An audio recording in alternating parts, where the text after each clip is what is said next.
Thank you. I am Alicia Jackson Warren. I serve as an advisor here at the college, and I am also a finer woman of Zeta Phi Beta Sorority Incorporated. Thank you. It is my honor and pleasure to introduce to some and invite you to get to know for others our esteemed moderators for today's session. First and foremost, we have a product of Prince George's County Public School System right here in the house. She is a graduate of Bladensburg Senior High School, and she has been teaching at Suitland Senior High School, juniors and seniors, and the concepts that she has taught include Cisco networking, where also she has taught algebra. She serves also as an adjunct professor at the University of Maryland University College and teaches Intro to Computer-Based Systems. Previously, she served as the Information Security Architect for the National Counterintelligence Executive Damage Assessments Project. Our esteemed moderator has also received her Bachelor of Science degree in Zoology from Howard University. You know. Yes, indeed. Yes, indeed. She obtained her Master of Science in Management Information Systems from the American University. She also secured her cybersecurity certificate from Villanova University and a career technical education certification from the University of Maryland Eastern Shore. So this is a well-educated woman. She is also a Golden Life member, and that is 35 wonderful years of service to Delta Sigma Theta Sorority Incorporated. That's right, clap it up. And she regularly volunteers with our youth in the community. She's also serving as the president of the National Pan-Hellenic Council, Prince George's County, Maryland, where she oversees 17 county chapters of affiliated members. Our wonderful panelist is a proud mother of one and a grandmother of one, and she is a dynamic woman, and we are honored to have her in our audience. Ladies and gentlemen, please join me in welcoming Ms. Helene A. Johnson. And as I tell my students, I'm just Miss Johnson from around the way. That's all I am. So. And we appreciate you being with us today. Also, we are very fortunate to have one of our very own, our colleague and friend, Mr. Emmett Weish, who is an academic and career advisor here at Prince George's Community College. Emmett is a native of Emporia, Virginia, and he is also a graduate of Norfolk State University in Norfolk, Virginia, where he received his Bachelor of Arts in Art. He, after graduating from Norfolk State, relocated to the Republic of Georgia, where he served as an English language instructor for the Ministry of Education. Following his career there, he moved into post-secondary education and worked closely with underserved students at Brighton High School and also with Boston Public Schools. Emmett is also a graduate of Northeastern University, where he has received his Master of Education in Higher Education Administration. Further in his career, Emmett served as a retention academic advisor at the University of Maryland University College, and he also served as the elective chair of the university's advising committee.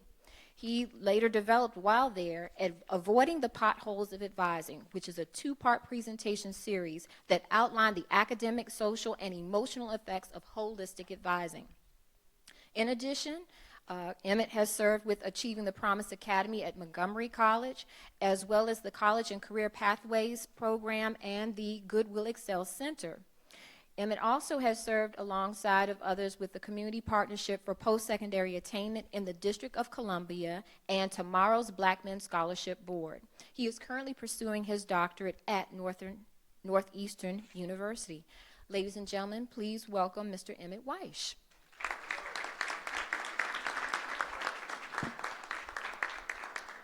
So at this time, I will turn the turn the program and our wonderful panelists over to our moderators, and we look forward to your active engagement in today's program.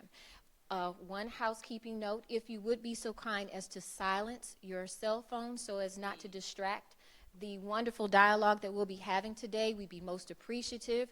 We encourage your engagement on social media. If you are going to do any tweeting, if you will, please hashtag PGCC transfer, and certainly at NPHC or NPHC at PGCC. We thank you in advance for your active involvement. Enjoy the program.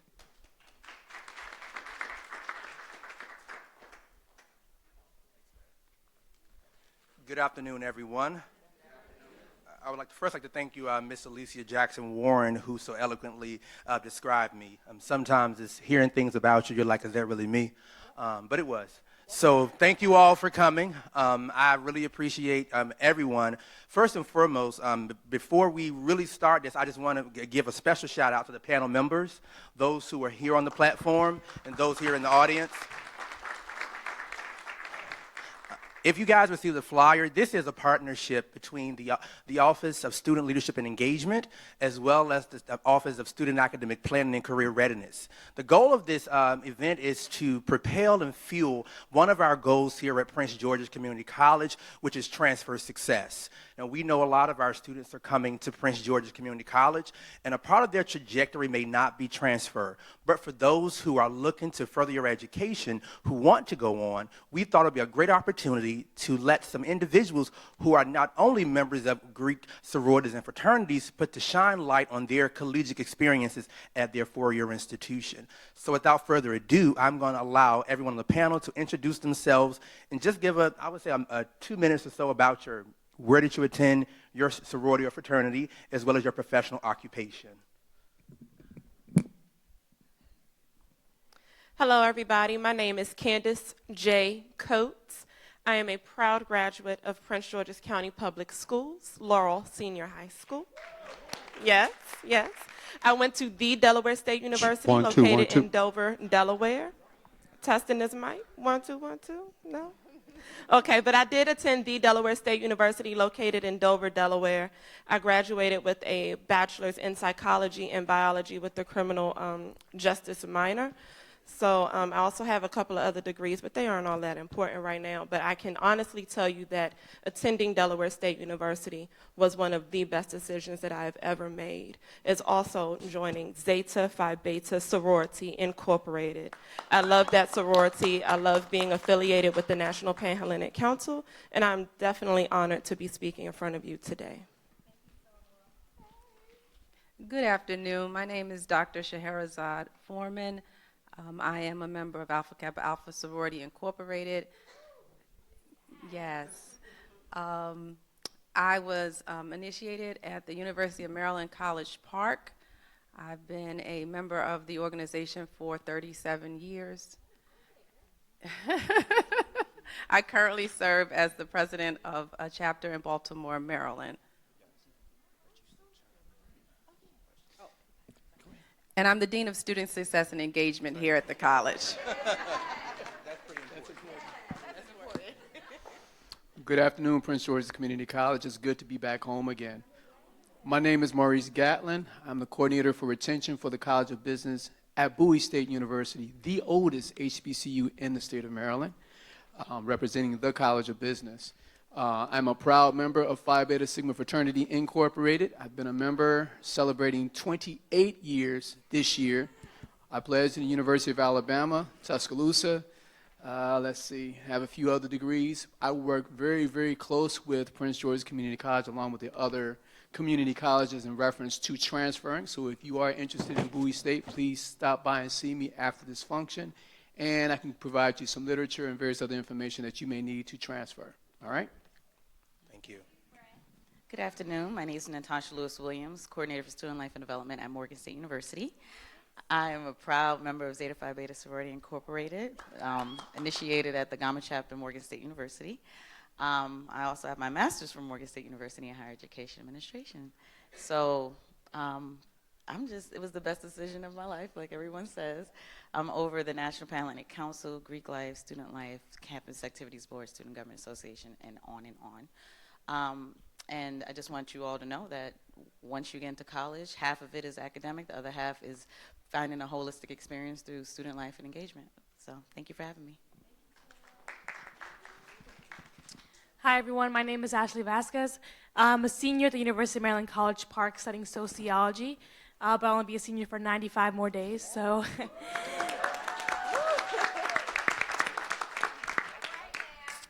I am a proud member of Delta Sigma Theta Sorority Incorporated. I was made by the way of the Kappa Phi chapter at the University of Maryland College Park. I've only held membership for 2 years, but it's been the best 2 years of my life. And, you know, as everyone has said, it's the best decision I've ever made, and it's brought me so much joy and happiness. And if I can give you one tip on college is that it's going to be hard. It's going to be very difficult, and there's going to be times where you're going to want to give up. But as a graduating senior, I can tell you the feeling of almost being done is worth every tear, every triumph, every late night. It only gets better from here. Good afternoon, everyone. My name is Kevin Ford Jr. I am a 2011 graduate of Morehouse College in Atlanta, Georgia. I studied marketing. I'm currently a commercial real estate advisor with FDO Commercial Real Estate Advisory out of National Harbor. I'm a member of Omega Psi Phi Fraternity Incorporated. I was initiated spring 2015 through the Gamma Pi chapter, which is the Prince George's County graduate chapter.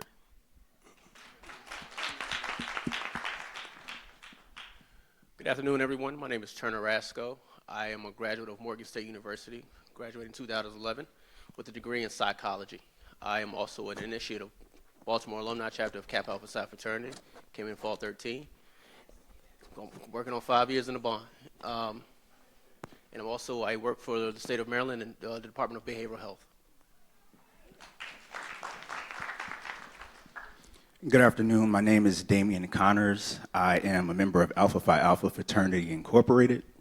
I'm a graduate of Ramapo College of New Jersey, where I majored in political science and minored in Africana Studies and Music. I hold 2 masters, one from Princeton, one from Emory.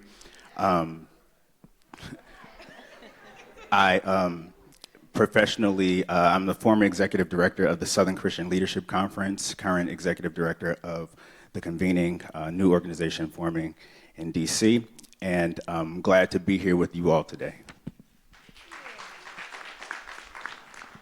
Good afternoon. My name is Tanya Childers, and I am a graduate as well of Prince George's County Public School Systems. I graduated from Largo High School. I received my Bachelor of Science degree in English from Bowie State University. And I also received my Master of Science in Management, Project Management from the University of Maryland, University College. And I currently serve as an HR director at a nonprofit in Arlington, Virginia, where I lead an entire human resources and administrative function there. I'm the current president of Sigma Gamma Rho Sorority Incorporated, Zeta Tau Sigma chapter in Prince George's County, Maryland. And I have been in that position for about 2 years. And one piece of advice I could give you all about college is just really take this time to find yourselves, figure out what you want to do, take this time to just really explore and see what's out there for you, because it's one of the best times you'll have in your life.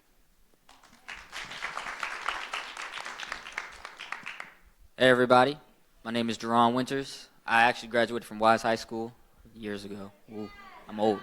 And I graduated from Frostburg State University. I crossed in fall 15 as an Iota Phi Theta member. Epsilon Zeta chapter, Frostburg, I don't know if any of you heard of that, is a ways away, far from everyone. But no, it's actually really, really good school, but that's where I went to school from. So, I'm also a park naturalist at Watkins Nature Center, right down the road, so come visit me sometime.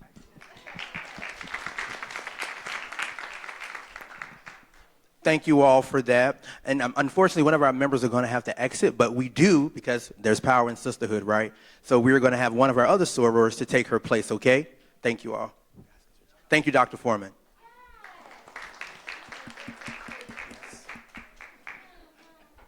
And we're going to allow her. Excuse me, could I ask, did you say Dr. Forman? Yeah. Before you depart, do you have any pearls of wisdom to share with our students relating to as you make the transition from high school to college, and or from a 2-year institution to a 4-year institution? Thank you. Oh, you are welcome.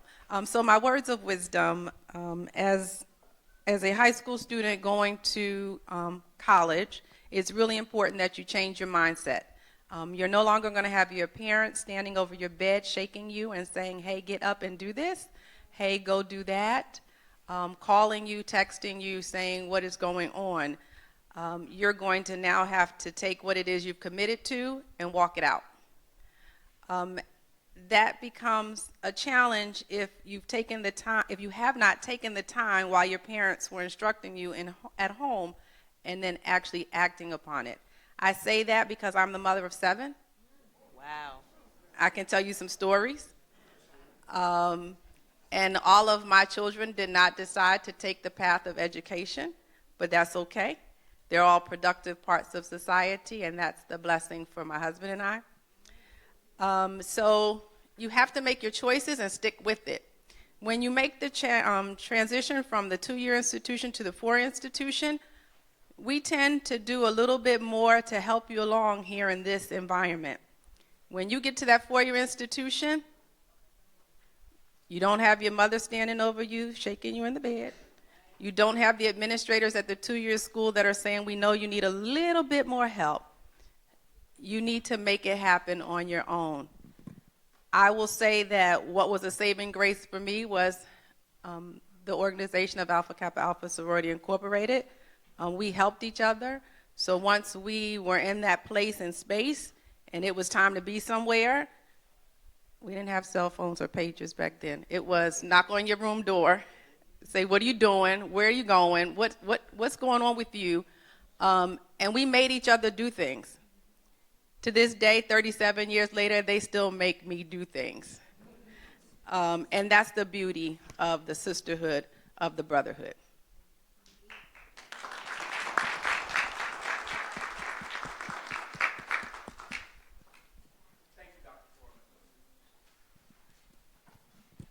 Could we just take a moment to show some love to our community members? Sure, definitely. If you are here, we know a lot of students are here, but if you are here representing the community, be it Prince George's County or our community at large, could you please stand up? Any community members? Thank you all, thank you all, thank you all. We really appreciate it. And now we're going to let our replacement member introduce herself.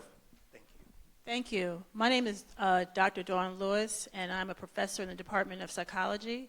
And I was initiated at Spelman College in Atlanta, Georgia, for, you said okay? For Alpha Kappa Alpha Sorority Incorporated. And I'm very proud to say that I was also a legacy, which is my mom was an Alpha Kappa Alpha Sorority Incorporated member as well. And I majored in psychology, so I teach and received my psychology degree with a major, and then I went on and pursued a master's in psychology, and then I became a clinical psychologist. And so I'm very excited, and I look forward to talking to anyone who's interested in pursuing doctoral work in psychology, because we have only 3% of African Americans in psychology at this point in time. Thank you. Thank you all. Thank you all. I appreciate that. And that rolls right into one of our first discussion questions. So one of the first questions, a lot of our students, as an advisor, a lot of our students ask the question, what about my career, right? What am I going to major in, right? And although as an institution we are embarking on pathways with an intention to ensure that students understand and link their degree programs to their career choices, so starting with whoever want to go first, you have the mic down if you want to go. How did you go about making the transition as well as being tasked with choosing a college major? So when it came to choosing school in general, I actually waited last minute. You shouldn't do that. Don't do that. It was between Bowie and Frostburg. And Frostburg accepted me, and I was like, okay, might as well. It's 2.5 hours away. It's far enough away from home. It's close enough. And it's a small school. So I went, and my whole plan out of high school was I want to be a zoologist. This is what I want to do. Went to school. They didn't have zoology as a major. They had biology. I was like, all right, cool. I was a biology major for 2 days. 2 days. And I was like, this is not for me. Too many chemistry. I'm good at it. I just don't like it. So I said no. And then I was like, all right, they have wildlife and fisheries management, which I majored in. I was like, okay, I can do that. I would stick with that. And they also had animal behavior, which I started to get into as I progressed in college. And so I did that as a minor, and I had biology as a minor too, because it basically came with the major. And so as time went on, and because I worked as the same job I have now, I worked at while I was in school. And so my experience there grew and grew, and I became more of, I want to be an environmental educator. This is what I love to do. I love to teach kids, adults, everybody. And so wildlife fisheries management was the one that really like set the path, because it gives me that experience in terms of doing research and being able to relay that information to the general public who's not going to be familiar with scientific terms and all that. Like, I can run up and down all day talking about columbiformes and columbidae and all that, which are just bird names. And I can explain that this is a bird, like crows. They're a songbird. You wouldn't expect a crow to be a songbird.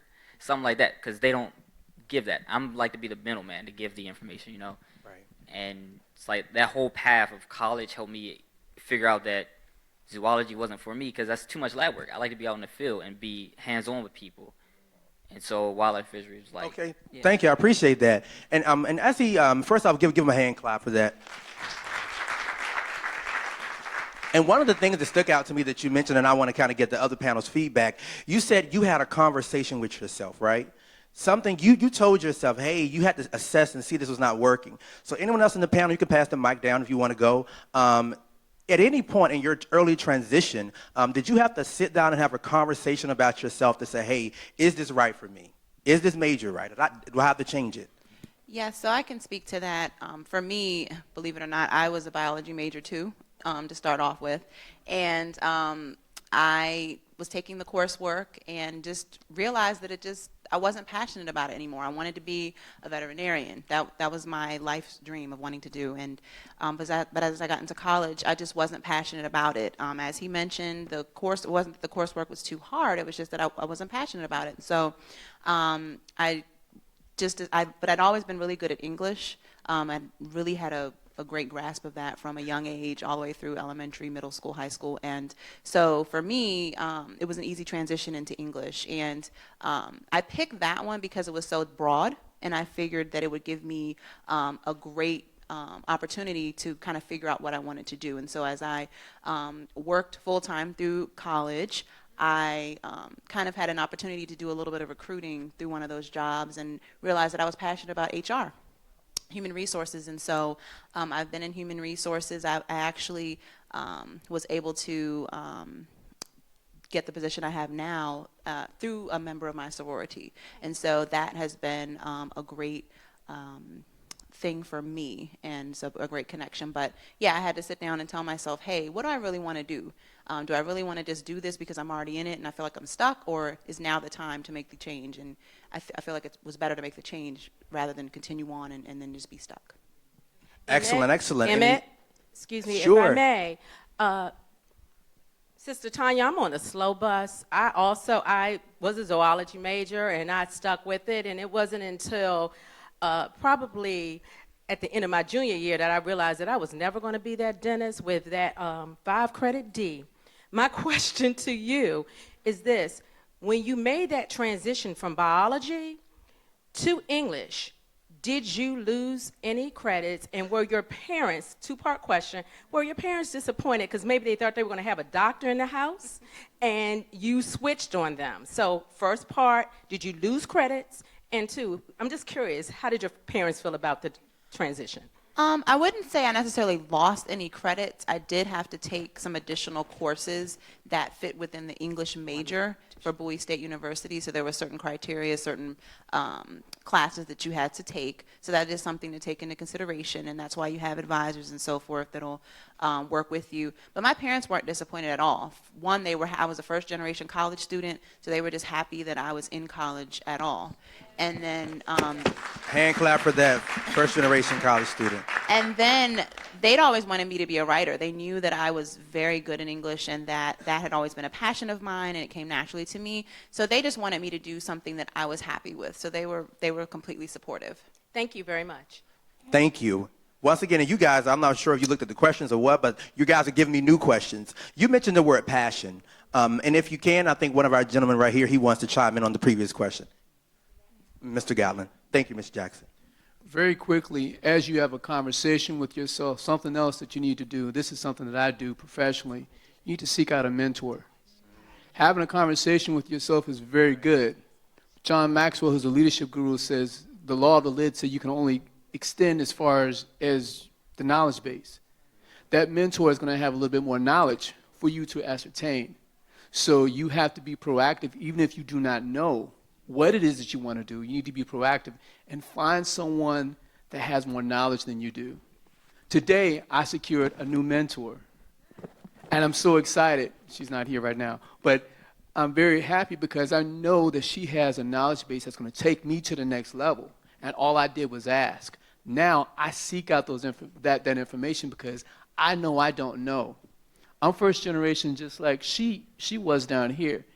And I also majored in English, and I didn't know what I wanted to do. I'm not going to lie. I was fortunate because I fell into my blessing my last semester in school.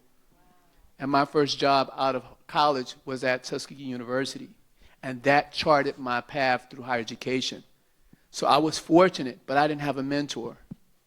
My mother only graduated, she only got as far as 8th grade in school. So she could not help me after that. So I had to figure out those things by myself. But what I do now, I'm committed to try to help as many people as I can so they do not have to struggle. They have an advantage or an edge. So what I would challenge each and every one of you all, if you're interested in going to the next level, open up your mouth and ask. What we're taught here, because I'm from the East Coast as well, what you're taught here is to depend on one entity, and that's yourself. But success says that anyone that is successful does not ascertain the levels of success by themselves. So you are going to have to change your mindset, as Dr. Forman stated, and say, you know what, this is what I want. And help people establish that team of people around you that can engage you to say, you know what, if this is what you want, you can do it. Open up your mind and ascertain those things that you were created to do. Thank you very much. I appreciate that. Sorry, yeah. Can I? Sure, yeah, follow up. Okay, I just wanted to touch on this because I transferred to Morgan State University, and I transferred twice. I went to a community college in New York first. I'm from Brooklyn, New York, and so sorry. We have Brooklyn in the house. You're right. We're everywhere, I promise. A lot of Brooklyn in the house. But I went to a community college first because my mother couldn't afford college for me. And then I saved up money working 3 jobs, sent myself to Lincoln University, and then they didn't have my major. Well, I was a psychology major, changed that after a month. Then a communications major, changed that after 2 months. Then it was like, yeah, maybe I should just transfer because it's just not working. So I transferred to Morgan, and they had my major, which was public relations, still communications. But what I realized, because I transferred so many times, and I transferred over 67 credits to Morgan State University, and they only took 25. So I had to take 21 credits, 18 credits, summer classes, wintermester, summer school, to catch up and to still graduate on time. And I say that to say, you cannot be afraid of hard work. If Right. you transfer to a 4-year institution, they may, you never know, but it will be a miracle if they took all your credits. They may not take all of your credits, but don't let that discourage you. You just need to work a little harder, push a little further, and do a little bit more than your peers to make sure you achieve the goal that you set for yourself. You cannot let any decision you make limit you from achieving the goal. It's not really about the destination, it's about the journey. So just enjoy that moment. And I'm actually glad I did all those changes, because working and getting my degree in public relations and then learning that PR can transfer over into higher ed, and now I'm doing exactly what I wanted to do from the day I stepped on campus of Morgan State University, I would have never knew that if I did not go through those different changes. And I just utilized all those other classes I took in psychology and broadcast journalism to make my job even better. So I have this little knowledge base. Even though I changed my major a couple of times, I still have something to take with me. So don't let transferring discourage you, and just push forward no matter what. Right, I That's my appreciate little that. Thank you. tidbit. And I want to ask the audience, thank you. We have a lot of students in the house. And this right here, and I don't believe in, I know it's a philosophy of safe spaces. I don't believe in safe spaces. I believe in brave spaces, right? And this is an opportunity for you to be brave, right? If you have questions or something's in your mind, this is the place for you all to get engaged and ask those questions, because I can guarantee you everyone in this room, whether they're affiliated with Prince George's Community College or not, they are here for your best interest. Okay? So raise your hand. And some of you all I know, and I already know the answer to this, so you cannot raise your hand. I'm going to get you later. But if you know what your major is today, raise your hand if you're a student. You know what your major is. Someone shout out their major. Psychology. Public relations. Business administration, psychology, computer science. What else do we have? Nursing. Theater production. Who said nursing? Okay. I'm gonna pick on her real quick. Okay, go ahead, combined major. My name is Sakila Saki, and I was doing nursing major, and I told myself that nursing wasn't for me. So I wanted to leave. I told myself since I was 4, I wanted to leave a mark in this world. So I decided, my friend, we had a one-on-one conversation, and then she was like, okay, you like to talk, you like to help people out, and you should do a combined major. So I was like, what is a combined major? And then she was like, you can do an anthropology, psychology, and sociology major. I was like, oh, that sounds like me, okay?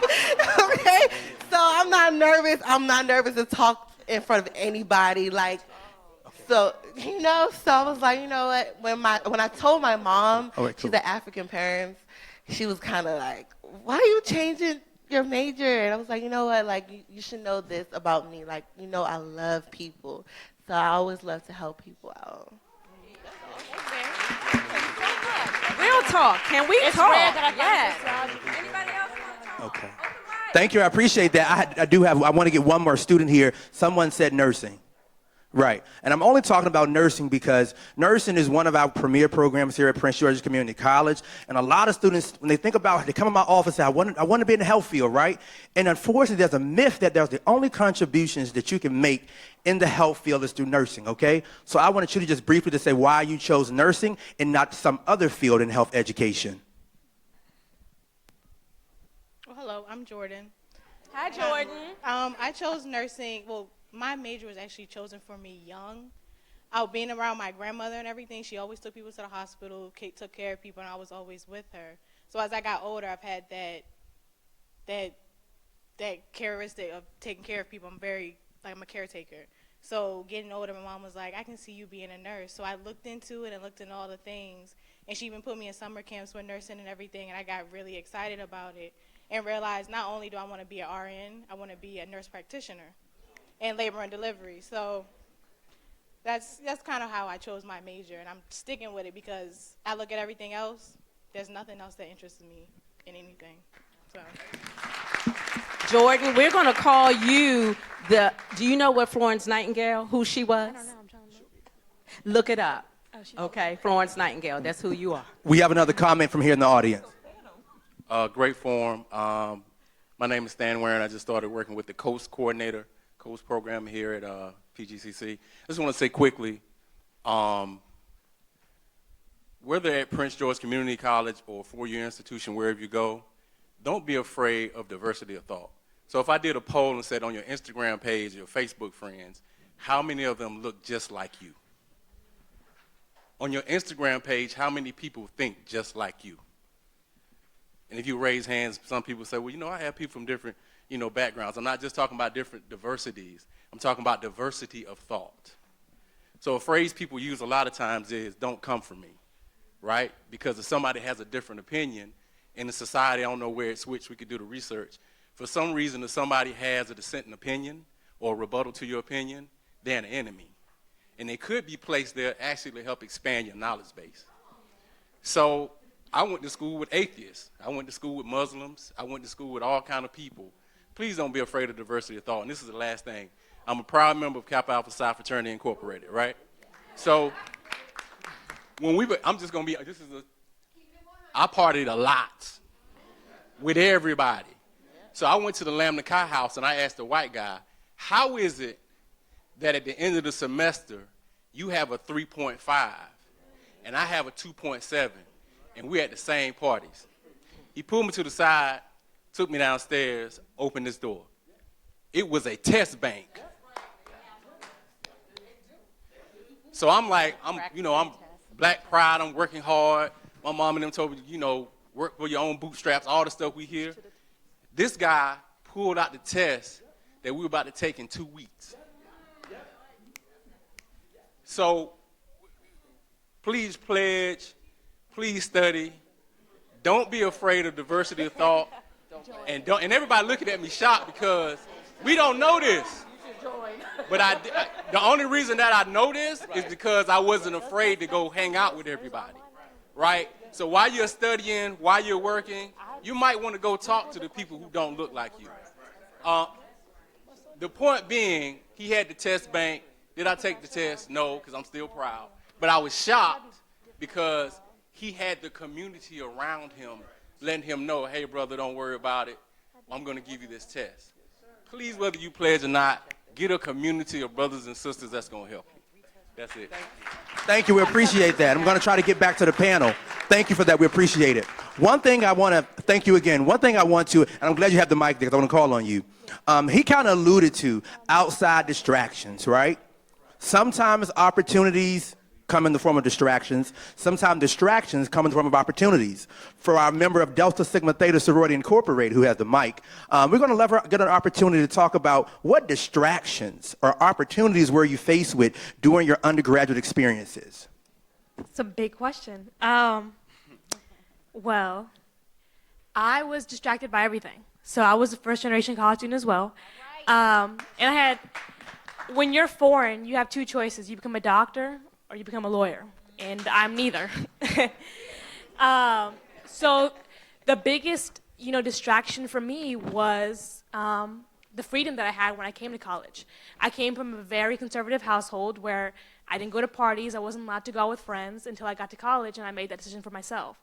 So I was distracted because everywhere I went, like the gentleman over here, I went out. I had fun, and that was a distraction for me because I came from, I'm also a product of PG County. I went to Eleanor Roosevelt in Greenbelt. And at Rose, I had a 4.0, and I got to college, and UMD slapped me hard. They made me feel like the dumbest person in the room, and the biggest distraction was the freedom that I had. But then I also had the opportunity to branch out. So I was very introverted in high school, and now I'm probably the most extroverted person in the room at all times.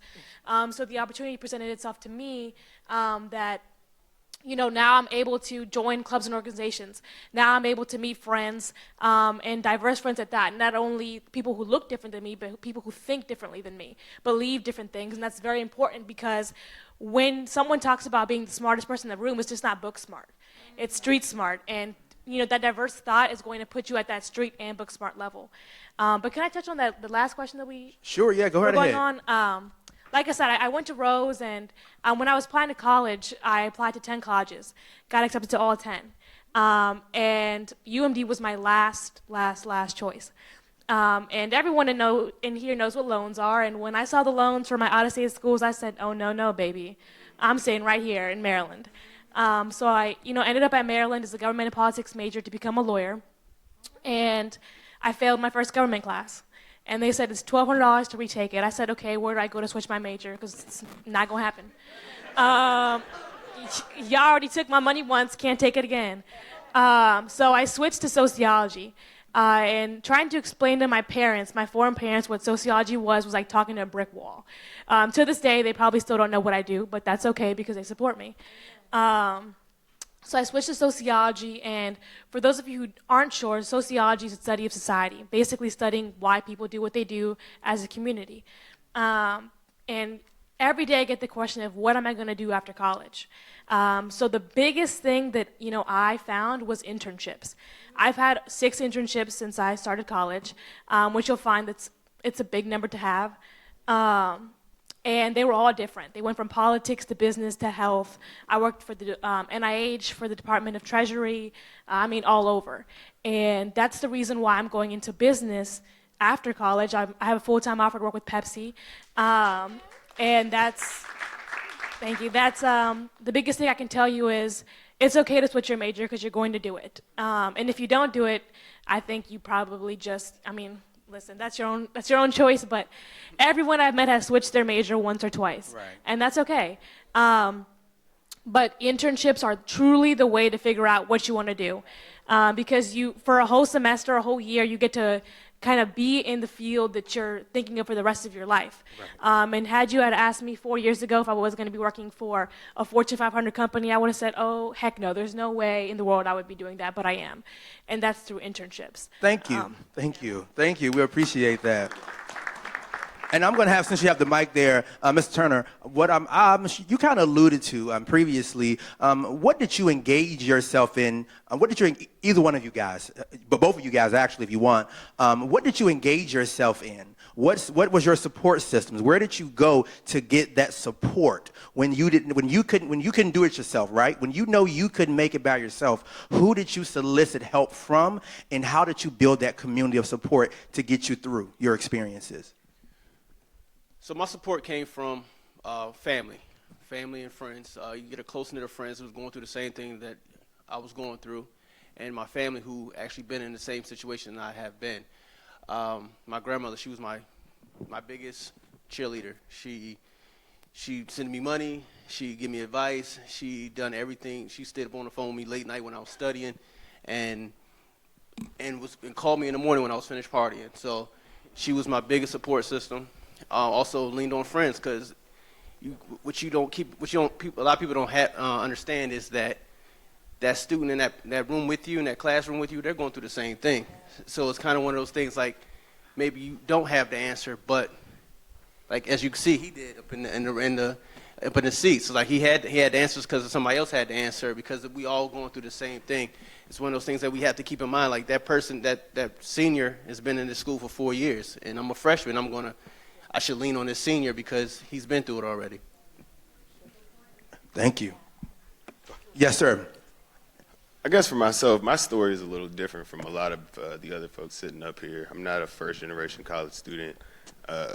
My grandfather's a dentist. Both of my parents are physicians. My mom's a surgeon. I had so much to live up to, so it wasn't really for me, more of an incline, but more so trying to sustain that level of success that they have. And that's pressure, Pressure. So your last question was what now? About? Oh, no worries. The last question was, how did you get a circle of support? So, my support, I'm not going to lie, I didn't change my major. My major was marketing from day one to the end. I'm a stubborn guy. I like to do things myself, figure things out myself. I don't really ask too many questions. So for me, my biggest support system, as my brother here said, was really my family.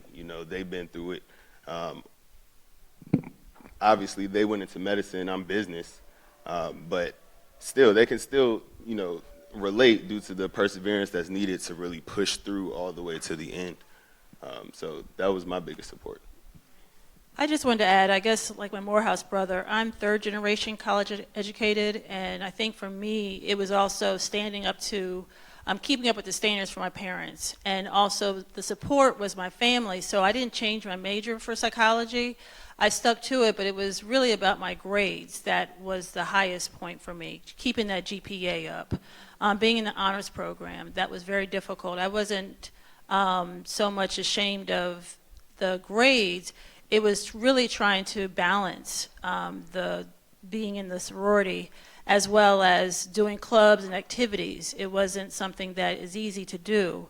So when you do leadership opportunities, but I think the support came from the family as well as my sorority sisters.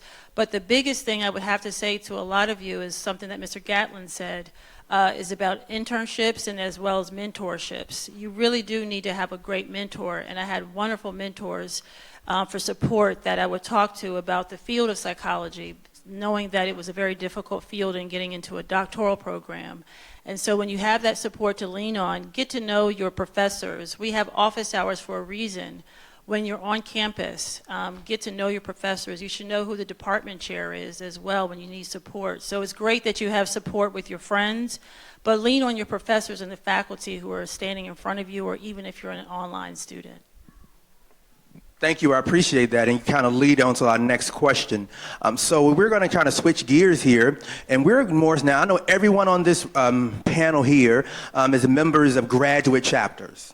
If you can do one thing for me, if you can pack up all of that and take yourself back, whether it was 10 years ago, 2 years ago, 30 years ago, 40 years ago, and talk about your experiences making the transition after college and then embarking onto Greekhood. And we're going to let our National Pan-Hellenic president here in Prince George's County start off. Well, I just want to make a small correction. I'm not the president. The president is sitting at the end. My apologies, Ms. Helene. But I will say I'm the first vice president. But I attended Delaware State University, as previously mentioned, and I did become a member of Zeta Phi Beta there. And making the transition from undergraduate to graduate started in my undergraduate career. It took the leadership, the sponsorship, the sisterhood, the guidance of the members who were in the graduate chapter to wrap their arms around us as undergraduates and kind of lead us into that way, which also ties back into having a mentor, because my mentor happens to be a member of Zeta, who has done great things for Pepsi, a Fortune 500 company, who has done great things for many people throughout the community, including her family. But it truly was the guidance and the love that we received as little sisters, which is a classic term. When y'all know, the Greek members know what I'm talking about when I say a classic term, a term we don't use anymore. But as a little sister to them, they wrapped their arms around us to ensure that we continued on into a graduate chapter to be mentors, to be leaders, to be community servants, not just as undergraduates, but as graduates. And that was definitely something that I value from the graduate chapter that sponsored my undergrad. Thank you all. I appreciate that. And just a quick note to the panel. Before you get into the graduate, which is great, I really want you guys to kind of pull from your undergraduate experiences if you can. What were those early transitions? How did you make the transition? So that's what we really, really want to hear. And I'm going to actually call on, if you don't mind, put you on the spot. Damian, if you will, I want to hear from you. How did you go about not only making the transition to college, but when you're getting into college, deciding you wanted to join a fraternity, and how did you go about that process? So the transition to college, it was a little different for me. Again, I wasn't first generation to go to college, and I also had a lot to live up to. But I was very, very active in high school. I was the president of everything I could be the president of.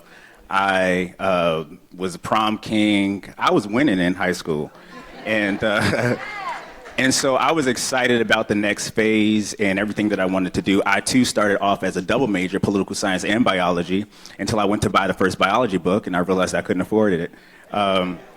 So then I, concentrated on just the political science. But the transition was pretty difficult at first. And it was difficult because I didn't have a regimen that was set by my parents.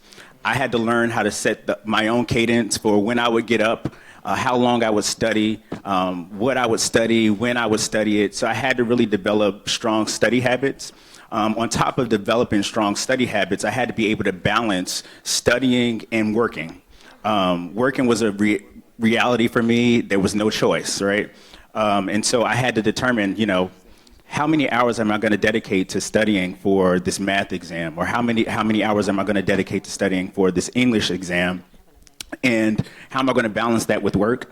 How am I going to make it to church on Sunday? And how am I going to ration the gas for all of this, right? So those were things that I really had to deal with, but it helps you become an adult. It helps you realize that you have to manage your time, you have to manage your resources, and you have to manage who you let in your space. Primarily because folks will come into your life and distract you from what you actually need to be doing, so you learn to prioritize. And I learned to prioritize my education and my income. And so as an adult, I prioritize my income and my education. So I do whatever I can to learn as much as I can. And this is the last piece that I'll say. One of the fancy terms that I learned as a graduate student was epistemological privileging. And so I had to, when I heard the term and I read up on what it actually meant, it made sense in the context of my life, and that I was raised by my family's matriarch, my great aunt. And she instilled a lot of very meaningful lessons and wisdom, nuggets of wisdom in me, which helped me determine how I would prioritize who had what space in my life. So I realized early on that family influence, the ability to hear and learn from the people in your life that have the life experience to inform you of the correct steps to take, is very important. So I applied a lot of those lessons. I had to reach back. And my first car was a Honda Accord, 1986 Honda Accord, that I bought with $900 of my own money when I was 17. And my aunt, I remember something that she said, and this is where the epistemological privileging coming in, which means you just privilege certain ways of knowing. She would always say, a raggedy ride is better than a dressed up walker. And so I thought, you know, I might not have what everybody else has, but at least I have something. Thank you very much. Now, this is a two-part program, so now we're going to move into Greek life. So I'm going to ask a member of Delta Sigma Theta if you would transition so that you would let First Vice Miriam Brewer take your seat. We're going to ask that Mr. Burke of Omega Psi Phi come on down, and our brother Kevin Ford depart the panel. And we also have a member of Alpha Phi Alpha Fraternity Incorporated, where I was seated. I would like for you to sit there, please. Thank you very much. So we make this transition.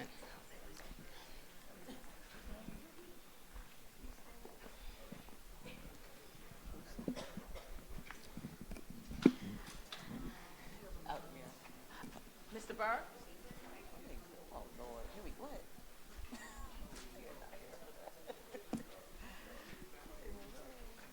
Who's doing what? Our Omega Psi Phi representative. And we will give you, Miss Helene will give you opportunity to introduce yourselves. Thank you. Yes. I think some of the panelists have already introduced themselves. Those who have not, I would ask you to pass her the mic. Yes. And we are longtime friends. Go ahead. Brewer. Good afternoon. My name is Miriam Brewer, and I have the privilege of being the first vice president of the Prince George's County Alumni Chapter of Delta Sigma Theta, Sorority Incorporated. And I actually want to acknowledge not only members of the Prince George's County Alumni Chapter that are here, but sorors from other chapters that are here. Just wave your hand. Put your hands in the air. And as I said, I am the first vice president of the Prince George's County Alumni Chapter, and we actually meet in this building. We feel as though we know every inch of this building. We are actually Delta's largest chapter. We have 850 financial members. So we are a large chapter. And I guess when you hear a little more about what we do, because we certainly are committed to sisterhood, service, and scholarship. Triple threat, triple threat. Oh, I'm sorry, Soror Brewer, where did you matriculate? Oh, I'm sorry. I graduated from Howard University, the Mecca. Yeah. I was a psychology major. I did not change my major. That's what I came in, and that's what I left as a major. I did graduate in my 4 years. You know, I decided in the 8th grade that I was going to Howard University. I had done my research when I would read or see anybody who had a major influence or who was doing things. Either they had graduated from Howard or they taught at Howard. And that's when I decided that I was going to Howard University in the 8th grade. Am I next? All right, pleasure to meet all y'all. Do I have to? Excuse me, if you would so kind of have a quick question for the audience. How many of you know exactly what a sorority and fraternity is, besides watching the yard, stomping the yard, or whatever? Show of hands, please. Okay, I'm gonna get over there to you. There was a brave two. State your name and your major and the questions to Ms. Helene. My name is Michelle, and my major is I'm a psychology major. What was the question again? The question is, what do you know what a sorority and fraternity is? And I believe you said yes. And in your own words, what is a sorority? We'll start with that. Okay, a sorority is basically a sisterhood, and what can I put both of them together? Yes, you can. Okay, it's brother and sisterhood, and not only that, it's networking and communicating with different people from all over and creating a bond. Okay, thank you. Thank you, and I see another hand here. Your name, your major, and what do you know about fraternities and sororities?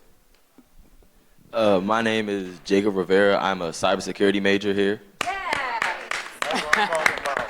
And to me, pretty much what a sorority and fraternity is a family, like a brotherhood and a sisterhood of people with common, I want to say common traits and common professions, like people, different people from all over that could come together in one family and, like she said, a bond, be able to unite.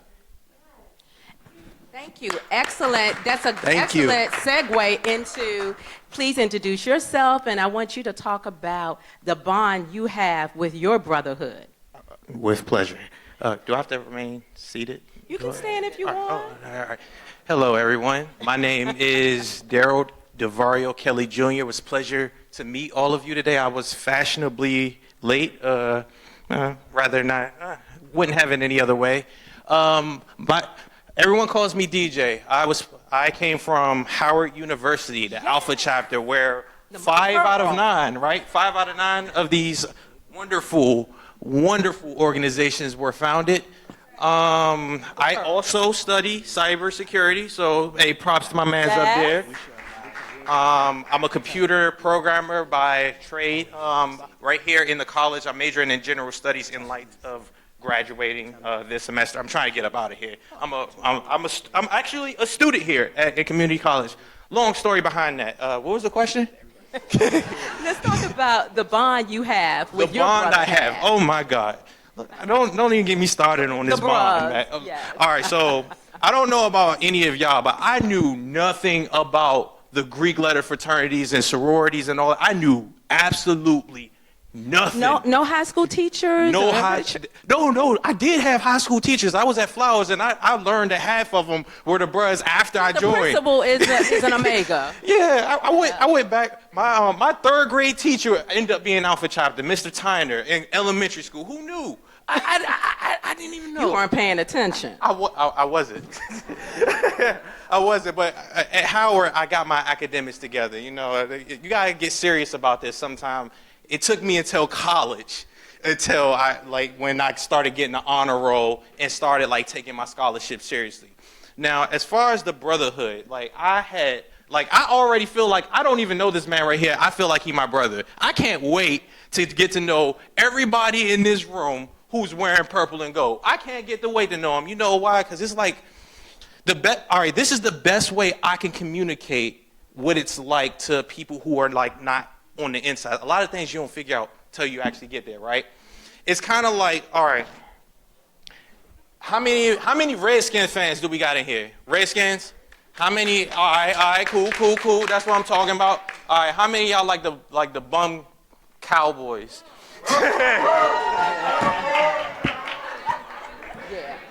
All right, so we got a lot of, and if you like sports in general, and if you ever wore a jersey or anything like that, I don't know if someone's wearing an RG3 jersey, right? Let's say you in the middle of Argentina. Now Argentina has had to do a quick check. Argentina has a 98% Caucasian population.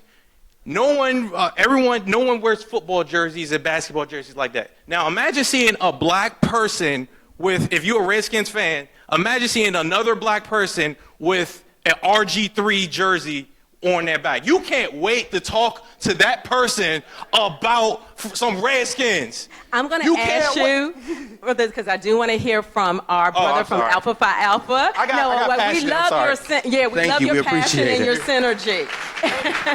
If you would be so kind as to pass the mic, please tell us who you are, exactly where you matriculated from, and what the bond of brotherhood is to you within your organization.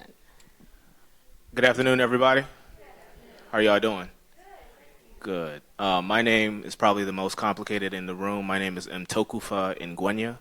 I came to this country in 1988, and I graduated from University of Maryland, College Park, 2004. I'm a fall 2000 initiate of Alpha Phi Alpha Fraternity Incorporated. I came in by myself, so that means I'm a solo. Whatever that may mean to you guys or anybody here, you already know what time that was. But the brotherhood for me is a lot different from this brother of Omega Psi Phi. Being a solo, being raised as an only child, I have processed doing things. I processed doing things by myself. So the hardest thing for me about being a member of this fraternity is actually being fraternal, because in my mind, I don't necessarily need my fraternity brother to be successful. So at 35 years old, I've had to understand that 13, 14 years in this fraternity, you're only as strong as your weakest link, and sometimes you're your own weakest link. So part of my matriculation, you know, I did criminal science at University of Maryland, College Park. I also did 2 or 3 classes here, not only to finish my degree, but also to ensure that I could afford classes like Ashley said, because the summer classes at University of Maryland were really expensive. So as you guys are going to, if you're deciding to go to a 4-year degree, you can still take classes at your community college for a fraction of the cost. Don't let them fool you with that. So just stay focused on your education. I took 4.5 years to finish because I had some medical issues, but that didn't impact. It didn't impact too much. But I will let you guys know, as you guys are transitioning to your 4-year degree, those first 2 semesters are going to be your most important, because the weight of your GPAs are going to be substantially heavier than your last 2 semesters. So just take the classes, get the guidance from your mentors here, and as you transition, just consistently get help. And I'm sure everybody on this panel will be willing to give you their business cards or whatever it may be, so that we can help you be where you want to be. Thank you very, very much. My two brothers on the panel gave us 2 different but wonderful perspectives. As the president of the National Pan-Hellenic Council, it's very important to me that we are all sisterly and brotherly. We need each other more than ever. And while it's always a blessing to me, being an only child also, to see my sisters that are wearing crimson and cream, it is equally just as important, as I have become a woman of a certain age, to see Candace, to see Felicia, and Tanya. These are my sisters from Zeta Phi Beta and Sigma Gamma Rho in the house. See, I now know, and this is through time, it's always good to unite with people that maybe look like you, but like our brother, I think he's now gone, but we need to also, in order to grow, to deal with people that are different from us. Okay, and as much as they may wear different colors, we are all sisters in Christ. And I love my Delta Sigma Theta sisters, but I love my Pan-Hell sisters, and they know that I do. Moving on, let's see, who have we really not heard a lot from? My sister that is, so it's a serious matter. I want to hear from you. What do you think your organization has had on your college experience? Now, you may have said that before. I'm not sure. I apologize if I'm being repetitive. But could you expound on that, please? On my college experience or just in general? My college experience. Sure, sure. I think the most important thing for me was the experience of obtaining internships, as well as the sisterly relations that I had with my sisters, my sorority sisters, in terms of studying, in terms of groups. And I'm sorry, I'm so research oriented. African Americans are like the #1 group that we do not study together in groups, and ethnic minorities, in particular Latinos.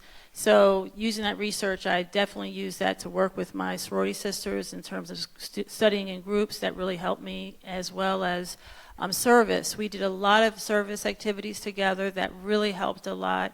And when it came to talking about our personal issues, we're talking about very personal issues. You could turn to your sorority sisters and talk about very deep things that you knew that did not get spread on campus. That was very important to do, and we could lean on each other for comfort and support. I did not have a car while I was in college, my 4 years, so just as a caveat, that was wonderful to lean on them for transportation, so that was wonderful. Sometimes it was really helpful to help them out when we needed different things from each other.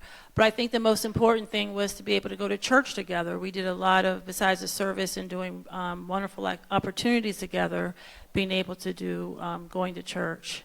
I think the other thing was having faculty who were also Alpha Kappa Alpha women. That was something that was wonderful to lean on them in terms of mentorship, but also having women who emulated the roles that we liked and the values that I liked in a woman of Alpha Kappa Alpha sorority. That was wonderful. Thank you. Very much. My sister, that's the epitome of finer womanhood, I'd like to ask you the same question. What impact do you think your organization had on your college experience? Thank you. It had the biggest impact that I can ever imagine. If it wasn't for them, I would have never graduated. My chapter is known for having the highest GPA on campus. That was when I was in school. They're still there. I'm trying to make sure they stay there. But we always had the highest GPA. So when I joined, I knew I had to be really stuck on my grades to keep that going. But again, like I told you all, I transferred so many times, so I took 21 credits most of my undergraduate experience.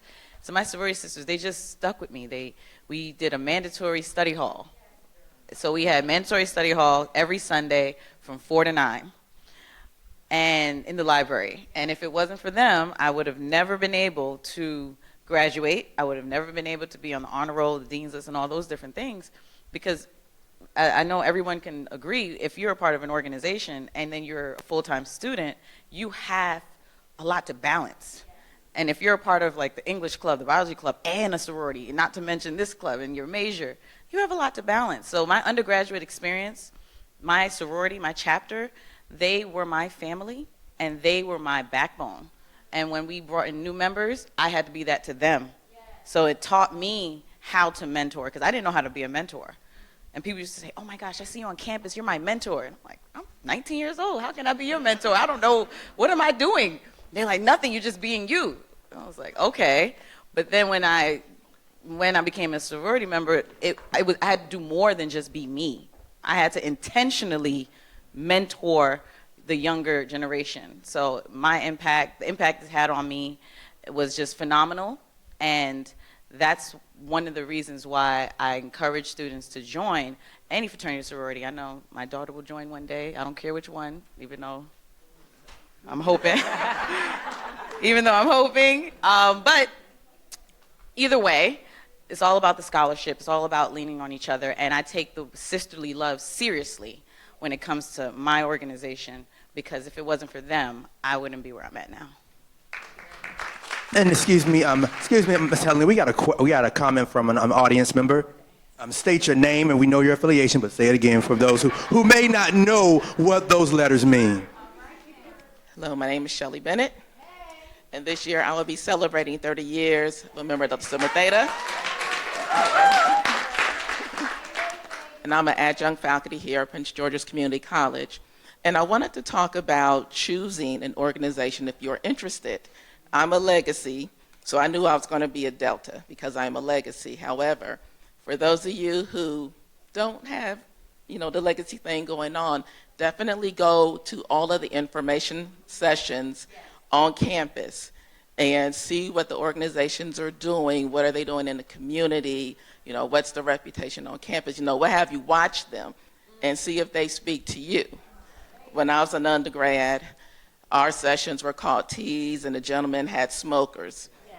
And like I said, I knew I was going to be a Delta, so I didn't go to anyone else's, but I always encourage everyone else, go to the other schools and, go to the other information sessions to see who speaks to you. My best friend was supposed to be a Delta, but at the college she went to, the Deltas unfortunately did not speak to her, so she is an AKA. Still my best friend, just wearing the wrong colors, but... but see which organization speaks to you. And do not let your friends influence, because sometimes people will say, well, I'm going to be a Zeta because my girl wants to be a Zeta, or I'm going to be a Q because my uncle's a Q. Again, see which organization speaks to you. Thank you. Soror, thank you very much Thank for you. what you just said, because I am the only one, Soror Miriam hears this story early and often, I am the only one in my family that is a Delta. All of my first cousins, maternal and paternal, are members of Alpha Kappa Alpha Sorority Incorporated, and they say that I have the defective gene. I don't understand that, but anyway.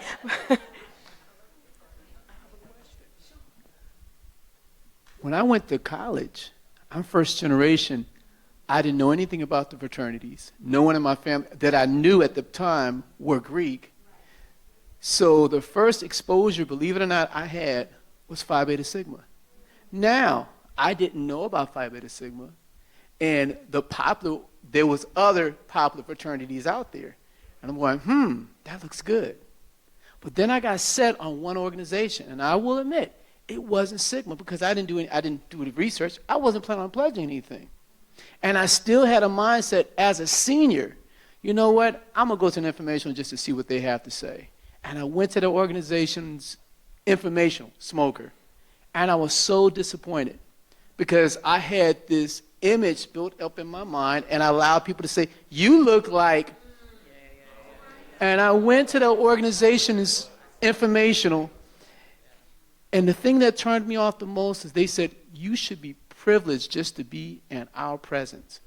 And when they said that, I sat back and said, hold up. And they spoke about the brotherhood and all these other things. I said, wait a minute, you sit next to me in music history, and we're both failing. So how is it that you're so smart?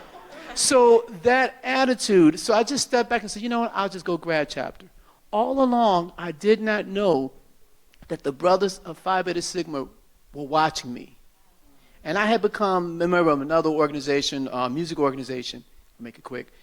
So I was asking, how do you engage? Talking to the president, the undergrad president, how do you engage and get more people involved in such and such and such? I says, we invite people and they don't show up at the information. He says, yeah, I know. How come you never showed up? I said, excuse me? What do you mean? He says, you made line. You just never came to our information. I'm like, what are you talking about? I wasn't looking at you, but we were watching you by what you did on campus and how you engaged. So they had already selected me, and I didn't even know. So at that point, I said, I'm going to go to the informational. And when I went there, it felt like home. I said, my God, this is where I'm supposed to be. So make sure you do your due diligence and research. At this time, we have added a member to the panel, and I would like for Brother Hamlin to introduce himself, let us know the College of Matriculation, and what chapter he's in now, and maybe what are you doing now in terms of work? Okay. Good afternoon. Is the crowd lit, man? You guys out there, man? Y'all feeling good? Yeah. All right, y'all kind of, I don't see the enthusiasm. We're lacking some enthusiasm out here. So my name is Brian Hamlin. I have a program on campus called DMSI. It stands for Diverse Male Student Initiative Program. It's a male success program. I created the program with my soror, Dr. Dukes, Charlene Dukes, years ago. We've had about 1,000 men go through that program. Clap it up for that. 1,000 brothers. I pledged Omega Psi Phi in 1998. I crossed to South Carolina State University. And my father is also an Omega. He's affiliated with the chapter in Jersey, Eta Pi chapter. I'm in the process of reconnecting back with LGG, but I'm always involved with the frat, from community service activities to keynote speaking. I also have a motivational speaking company. You may know me on the web as Brian Heat. So about a 15-city tour is going to be starting very soon. But for me, the involvement Omega started when I'm in my undergrad, when I was recognized one of the top 50 freshmen in terms of my GPA by the Omegas. So I knew and was introduced by my father initially, but I saw the community work and the academic uplift came through the Omegas recognizing me and 49 other guys for the work we were doing in our academics. And I saw them dressed in suits and sharp and handling their business. And when it was time for me to pledge, you know, we had some suspensions throughout the time I was there. But when the line opened back up in '98, I joined, and it's been a blessing ever since. Thank you very much. This question is for you. I have a lot of young women who come up to me and whisper in my ear about wanting to be a member of Delta Sigma Theta. Today, it is my understanding on many college campuses, you have to be quiet. If you may have a particular sorority that you want to belong to, but you can't really let people know. Is that the same process that the fraternities are experiencing in college as well? That's one question. The second question is, how do you engage those individuals who would like to be a member of your organization? So yes, we were having that same issue. Well, not to say issue, but same stance. It's discretion. Yeah. And I'm sorry, could you identify again what Greek affiliation you are? My name is Turner, and I'm a member of Kappa Alpha Psi Fraternity Incorporated. So it's about discretion. If you have a friend who is involved in an organization that you can kindly, nudge on and trying to lean on, or it's reaching out by going to events. Organizations have events on campus. They market them through Instagram, different types of social media platforms, and just kind of showing up to the events and getting to know the individuals of that organization, and later just saying, just discreetly, leaning, reaching out to that individual, an individual that you feel comfortable talking to. It's not about uploading stuff on Instagram or social media talking about I can't wait to be such and such, and I love these colors on me because just makes whatever. That doesn't work, and people kind of it really looks bad for interest to do such a thing. But like I said, discreetly just approach an individual that's in the organization, try to get to know the organization. It's all about trying to making sure the organization fits you as a whole, as a person. Because if you feel if that organization doesn't meet your needs or your requirements, or you don't feel like you can do anything for that organization, it's not going to work. Sister Candace, I want to ask you that same question. Okay, so what I can say about just being interested, we've already touched base on the don't go blasting your information out on social media thing. But don't be afraid to go to an event and network, right? Because these are things that you're going to have to do professionally anyway. You're going to have to take a card with you. You're going to have to go out there and step on faith and say, you know what's the worst thing that this person can say to me is, I don't want to talk to you, I'm having a bad day, turn around, say anything to you, whatever it is, but what's the worst thing that person can say to you? So you're going to have to take your card, take your smiling face, take your faith, take that confidence, and reach out that hand for a handshake and say, hey, how are you doing? My name is such and such. And you may not get the response that you want right then. Oh, hey, why don't you come to the interest meeting? You may not get that, right? But what you will get is someone who will remember your name. They are going to go back to their meeting. They're going to go back to their dorm room. They're going to go back to their chapter sponsors and say, hey, this girl reached her hand out to me. This gentleman reached his hand out to me. You know what? Now your face is in their eye the entire time because they're looking at you to show up because you done reached your hand out. They're looking at you to show up because they now have your card, your name. They have something about you to reference. Make sure that you go dressed accordingly, right? You don't want to go looking like you at your night job, that you want to make sure that you are dressed accordingly, dressed professionally, because this is something that you are going to be a member of for the rest of your days. I'm not saying a member that you got to pay your dues every year, even though we strongly encourage it. You are a member for the rest of your days, and that connection is something that will be made when you reach your hand out and say, I am whoever you are. Thank you so much, Sister Candace. And before we transition to more of the auxiliary and what you guys do in the community as far as your organizations, I believe one of our gentlemen, Mr. Hamlin, had a comment down there. Right. I'm going to be completely 100. I cannot tell you that I vibe with all the Omegas on my campus.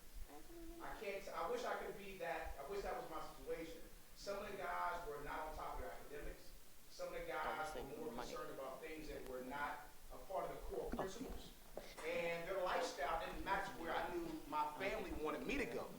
So I'm not approaching those guys, because those guys, I would see them. I used to see some of the guys that weren't right, and a young freshman would approach them. And next thing you know, they would like start taking them through like a baby undergrad pledge process. Like, these are freshman guy, and because you know, like, say you're this guy, and I tell you I want to pledge, you start manipulating me. Go get this for me, my man. Go do this. Go do that. There's no uplift. There's no build. Does that make sense? But if I would have seen and observed him, I should have not approached him. I should have approached someone else, someone I saw handling their business, because they're going to handle me differently. Does that make sense? Does that make sense? Everyone in your family may be blood, but it may not be on the same page you're on. Right. So when you're approaching someone about frat or sorority, make sure you observe them from a distance to make sure that that vibration is real, and approach them. Don't just approach anyone with the colors on. Just because they got the colors on doesn't mean they're real. Right. All right. I think someone has to leave. Thank you for that. And as I stated, we're going to make our third and final transition, and we actually have some different auxiliary programs that work with these organizations affiliated. So we first are going to ask some in the audience. We have the representatives from Kappa League to kind of share about Kappa League, and then we'll hear from some other organizations and fraternities about the work that you guys are doing in regards to auxiliary programs. Brother, Sure, so what we would like to do, we'd like to talk to them, and then I'd like for, in this order, Soror Brewer to speak on scholarship, as well as Soror Tanya, and then our wonderful brother from IOTA, trying to give everybody an opportunity on the scholarship. Thank you.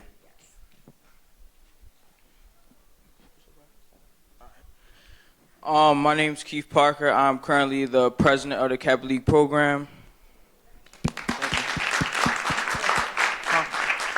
What is, young man, what is the Kappa League program?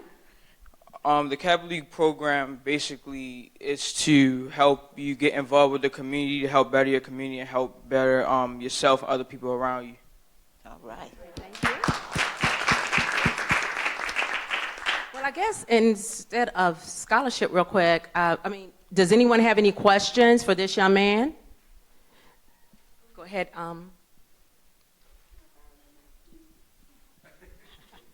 So can you tell me about your experience as a member of Kappa League in your school, and how it has affected any friendships that you may have had? Okay, so the Kappa League has affected me in school. When I got to the Kappa League, my grades have improved and stuff, my work ethic and all that improved. I started really caring about school more and really, applying myself to what I want to do in life. Thank you. Thank you very much. Soror Brewer, I'm going to ask you about the auxiliary clubs that we have at Delta Sigma Theta Sorority Incorporated. Okay. But before I do that, we asked what we thought the audience thought that sororities and fraternities were, and I don't think that really has been answered. And my answer, Delta Sigma Theta, we are a service sorority. That means that we do a lot of public services, not about just wearing the colors of red and white or crimson and cream. It is about caring for the community and working in our community. And in particular, I'm going to speak about, we have a number of youth programs for our young ladies, we have a science program for them, Betty Shabazz. We have Delta Gyms that is for our young ladies that are in high school. We have an Embody program for our young males. We have a literacy program. And I have the pleasure of chairing our scholarship committee. And Delta Sigma Theta, the Prince George's County Alumni Chapter, we are very much committed to providing scholarships. We just presented our scholarship recipients to the chapter on Saturday. There were 25 young ladies. We are awarding them $75,000 in scholarships. That actually brings our total to $1,150,000. And that, again, is the Prince George's County Alumni Chapter. That's not Delta as a whole, but that really shows our commitment to scholarship. So we really want, and we have our poster board out there that shows our recipients from last year.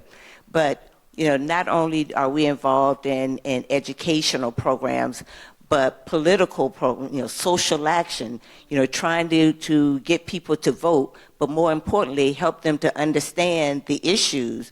We can register you to vote, but if you don't actually get out and vote or understand why you should vote, then we haven't done anything. So, Brewer, how can some of our young adults here probably have siblings, young siblings? How can they get involved with these youth programs?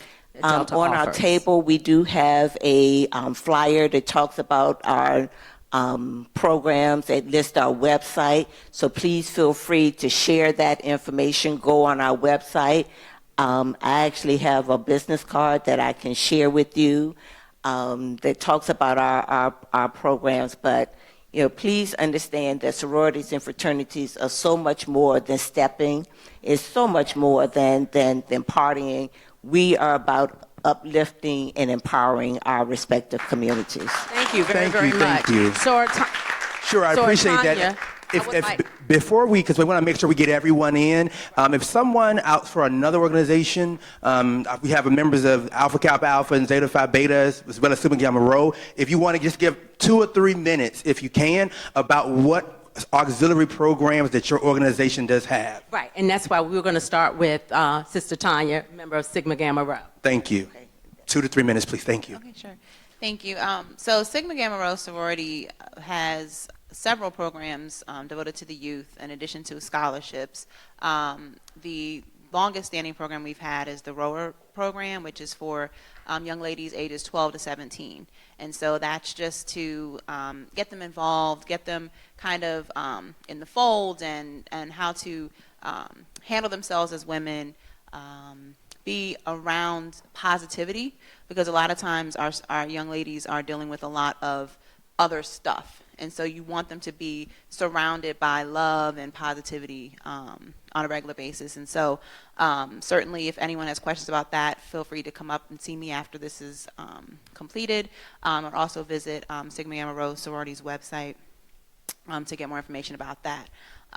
With regard to, we actually just started a new program for even younger little girls, ages 8 to 11, and that's our Rosebud Club. And that's to get them started even younger, kind of getting in the fold. You have the Girl Scouts and so forth out there, which is great. And we actually have a partnership with the Girl Scouts. But I think it's important, even more specifically, to our culture and our communities. And so we want to focus on the communities that are most that we make up, but also that we support. So. Our chapters in Prince George's County, we actually hold our chapter meetings here. We offer several scholarships, and one of the criteria for our particular chapter's scholarships is that you are a resident of Prince George's County. So you don't have to necessarily go to school or college in Prince George's County, but you need to be a resident. And we do that to give back to our county where we reside. So.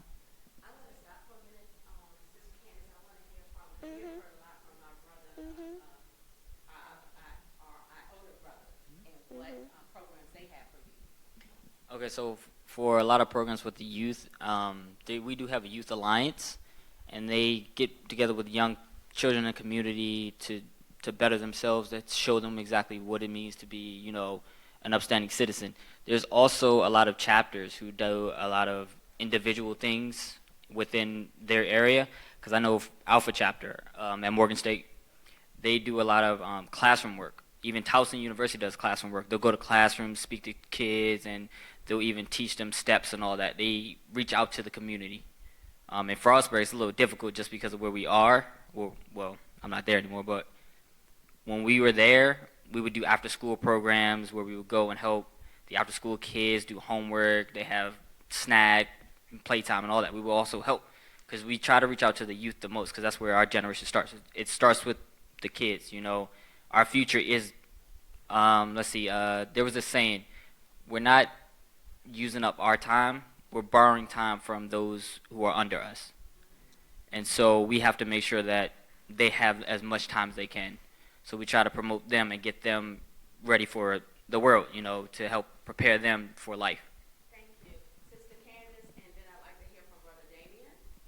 So I'm going to take this minute and brag and boast on Zeta Phi Beta Sorority Incorporated, as we were the first to have auxiliary groups. We have several. We have for all ages of young people. We have 4 to 8, 9 to 13, and 14 to 18 or 14 to high school matriculating. So if you have any of your younger brothers and sisters that may be interested, please point them in the direction of any member of Zeta Phi Beta, and they will be able to help you in that direction. We also have auxiliary groups for men and one for women who have not received a 4-year baccalaureate degree. So if that's something that you think that you might be interested in participating in, I can tell you it is Zeta Amici. It is like being in a sorority without having the college degree. I tell you, it's awesome. And so if that's something that you might be interested in, I'm telling you, just go and find any member of Zeta Phi Beta Sorority Incorporated, and they will point you in the right direction. We all give scholarships. I don't want to talk about all the $1,000 we done all have given, but it is something that we do. But just to touch base on those auxiliary groups, Zeta has something for you, for youth, for women who may not have a college degree, and for the men who are in the lives of Zetas.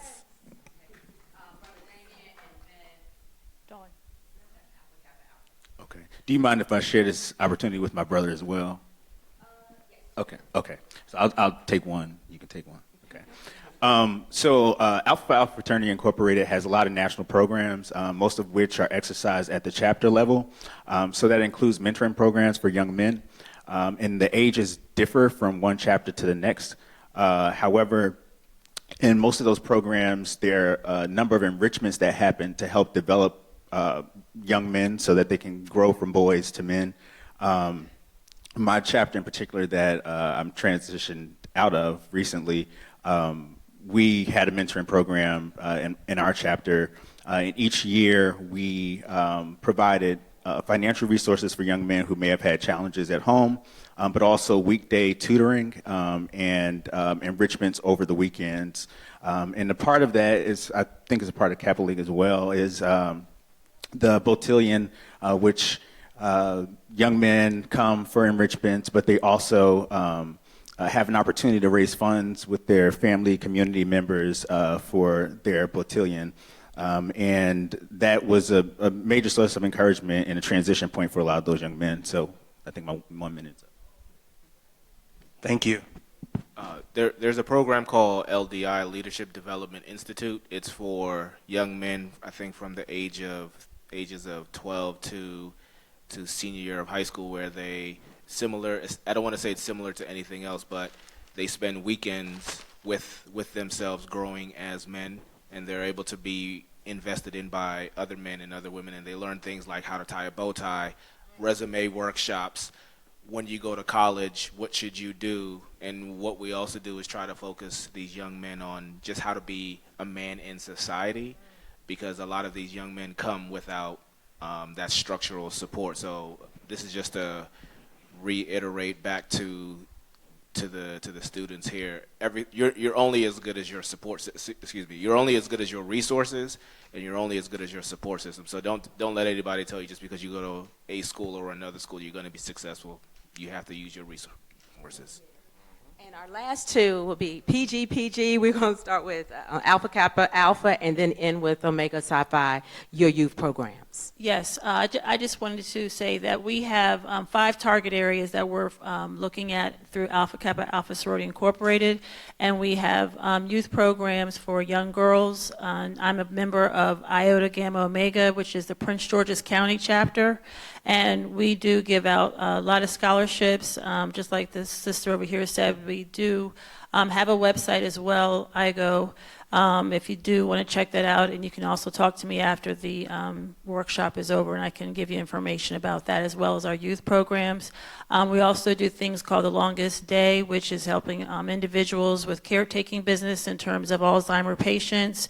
We help African American families in general and other families with family strengthening impact, as well as educational impact as well. So we have a lot of services that we do offer in the county. Thank you. I appreciate that. We're going to give Mr. Templeton about two or 3 minutes, if you can and will, and just talk about Omega Psi Phi. And then we do have some more students in the audience who are actually a part of these programs, maybe. So we want to leave minutes for those students to actually engage as well. Thank you, Mr. Templeton. My name is Ike Templeton. I'm a member of Lambda Sigma chapter, Tau Lambda chapter, Southern Maryland Q's. We have what we call is our Purple Boots program. It's a program designed to help kids both elementary, middle, and high school. We engage them. Each one has a mentor. We have education enrichment programs for them, as well as culture programs. We take them on trips. We also have them involved in competition. Right now, we have a group that is competing nationally in the robotics competition, who are actually building a car. And also last year, they won part of a national championship in that area. And so we work with these young men every weekend. In addition to that, we also do what I call the rite of passage kinds of education and programs for these young men. Talk to them about becoming a man, also engaging them into college life. We take them on tours to college campuses. We also work with them and their families. We have a one-on-one mentor for them, and so therefore we look at the holistic aspects of working with these young men.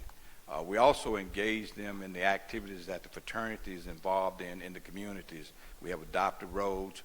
We also adopt homeless shelters. We include these young men in these activities.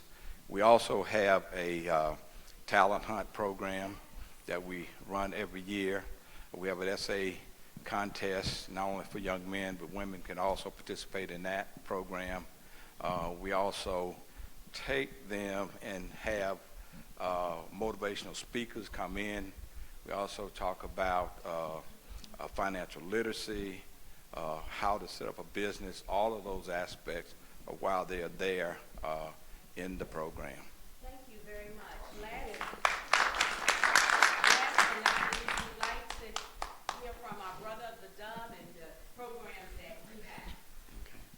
Thank you very much. What we focus on would be education. We have many educational initiatives. Obviously, we provide scholarships. One of our big programs is the Sigma Beta Club, where we do a lot of mentoring. I'm a mentor, so this falls very, very much in line with what I do. So we induct, I think we start around age 9 and maybe even younger and go up through high school. I'm on the scholarship committee, like my sister here. So we provide a lot of scholarships for our students that's getting ready to go into college. And in my chapter on Pi Zeta Sigma, we will be tracking those students once they receive those scholarships from high school all the way through college until they matriculate out. So we work a lot with our young people, with our sisters. We work very, very closely with our Zeta sisters to ensure that we do programs together. We are, Zeta and Sigma are the only fraternity and sorority that are constitutionally bound. So they are our true sisters. So we do a lot to ensure and partner with other fraternities and sororities to ensure that our mission is taken care of. Thank you very, very much. At this time, we are going to hear from one of, I think we have another youth program here, another young, no. Oh, young man to speak. Hello, my name is Mark Cruz. And I'm part of the Kappa Alpha Psi Guide Right program. This is like I want to say my third week here, so I'm new.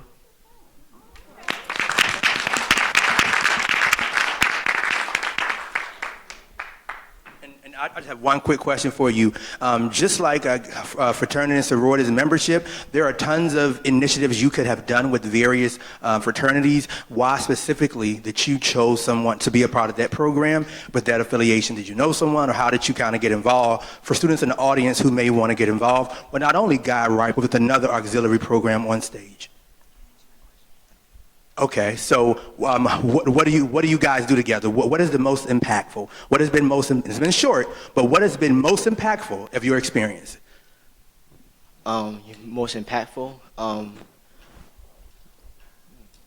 a good question. It doesn't have to be philosophical, but just like what do you remember when you go home and you're here today with your experience? What is it that you're going to remember? I remember hanging out with a lot of my friends there. Even though it's been very short, I feel like I'm already acquainted with everybody. They're already my friends, my family, and I love them all to death. So. Thank you. We appreciate you guys. I want to give everyone in the audience, and a lot of you have left out, but first and foremost, another great thank you for all of these panel members. And before you guys get to clapping, this is what I will say. This did not take 3 or 4 months. These individuals, a lot of which you did, if you can raise your hand, you took off from work. You left work. Or you have a business to which you have. I'm saying that to say, students who are in this audience, when you have people who will miss money to get you guys money, I'm gonna say it again. These people are missing money to help you get money, okay? So I'm saying that to say, and I'm not sure how much time they have, because as you can see, not only their college experiences, but their experience have bred, look at these people, professions, talk to them. So the few students are in the audience that they have time, try to get their story. And hear their stories, because I think as you alluded to here, everything about fraternity and sororities, which was our intent, you can't uncover 108 years, 130, you can't do that. It's impossible. But this is an opportunity for you guys to open the door of those conversations that you will fuel, and hopefully if you decide to join or you do not, get involved. Once again, I cannot thank these panel members enough for your participation, Absolutely. the emails and everything. You guys They have been have great. been phenomenal. Phenomenal. And we have, Give them a round of applause. hand of applause. So we do have gifts, not a lot, because we can't, as you guys know, I'm gonna use you guys on, we can't pay you for your service. Yeah, I'm gonna say it you know that again. too. We can't pay you for your service.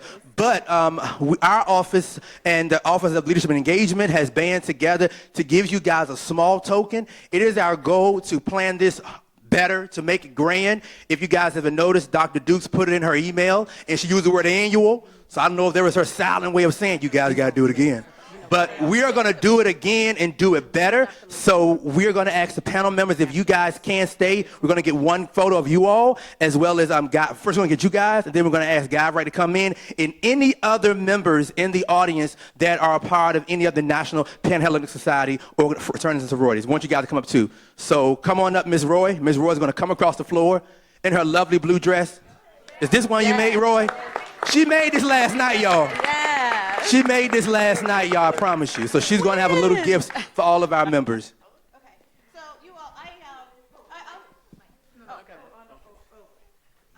I was always taught with my parents as well as in my sorority is that when someone comes to your home, you always give them something. You make sure they're welcomed. So I make jewelry, make clothes and that. So I have made jewelry in pieces, just a small token, as well as some items for Prince George Community College that you could have and bring and use, because you have to, that's part of being in a sorority. You give back, you give love, okay? Absolutely. Now, the thing is, if I don't have enough, don't worry. I will make some, because I'm like, woo, there's a lot of people up here. But at the same time, you make it work, right? Okay, so it's just a little token, and my card's in here if you all need more information about what I do. And also, so the students know, my name is Roy C. Blackwell. I am a career and advisor at Prince George Community College. So some of you all, I think I have advised. So I'm in Blayton Hall 124. So if you all have questions about sororities and fraternities, you can come and talk to me. I have talked to some of you all, so you guys can have an idea what the real reason why we join our sororities and our fraternities. Okay, thank you. Thank you, Ms. Blackwell. And she's going to pass out these gifts.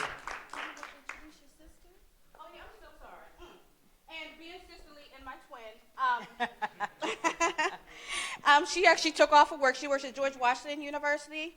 No picture, please. And her name is Tori Blackwell. And so she's a Sigma Gamma Rho as well.